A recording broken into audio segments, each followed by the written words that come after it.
दिया जाइथिबा सरल रेखा सह समांतर करी आमे आउ गोटे सरल रेखा अंकन शिखिबा।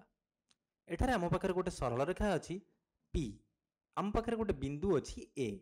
आमे गोटे सरल रेखा अंकन करिबा जेउ सरल रेखा ए बिंदु दे जाइथिबो एवं P सरल रेखा सह समांतर होइथिबो। किपरि आमे अंकन करिबा? अंकन करिबा लागि प्रथमे P सरल रेखा रे कोनोसी भी जगह रे तुमे गोटे बिंदु नबो। धरिनियो मु एठी गोटे बिंदु नउछि एवं बिंदुटर नाम देली B।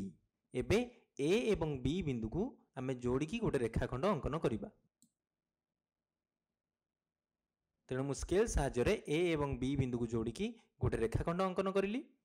एबे आमे ए B बिंदु को केंद्र बिंदु नेई कोनोसी व्यासार्ध विशिष्ट एक चाप अंकन करिबा। तेणु कंपास मुन को मु B बिंदु रे रखिली एवं गोटे चाप अंकन करिबी। आमे जो चाप अंकन कले से चापटी P सरल रेखा गोटे बिंदु रे छेद कला एवं AB रेखाखंड को भी गोटे बिंदु रे छेद कला। तेणु मु से बिंदु द्वयर नाम दउछि C एवं D। वर्तमान आमे कंपास रो व्यासार्ध न बदलै कि ए बिंदु को केंद्र करी आउ गोटे चाप अंकन करिबा एवं विपरीत पार्श्व रे।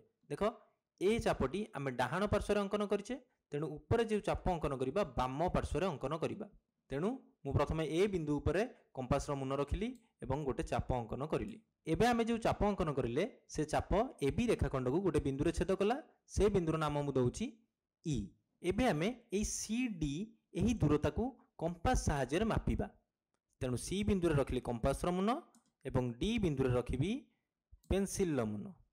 एबे मु C बिंदु रे कंपास रो मुन रखिली एवं D बिंदु ऊपर पेंसिल रो मुन रखिली।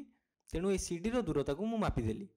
एबे मु व्यासार्ध को बदलैबिनी एवं कंपास रो मुन को नै E बिंदु रे रखिली एवं गोटे चाप अंकन करिली। एबे आमे आउ गोटे बिंदु पाइले।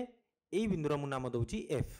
एबे आमे F बिंदु एवं A बिंदु को जोड़िकी गोटे सरल रेखा अंकन करिबा। तेणु एबे मु आउ गोटे सरल रेखा अंकन कली Q एवं एई Q सरल रेखाटी P सरल रेखा सह समांतर। एबे सरल रेखा समांतर काहे हला?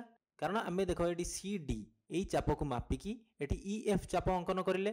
तेणु ए कोणर परिमाण अर्थात FAE ए कोणर परिमाण DBC कोणर परिमाण सह समान एवं पिला माने ए दुईटी कोण एकांतर अंतस्थ कोण।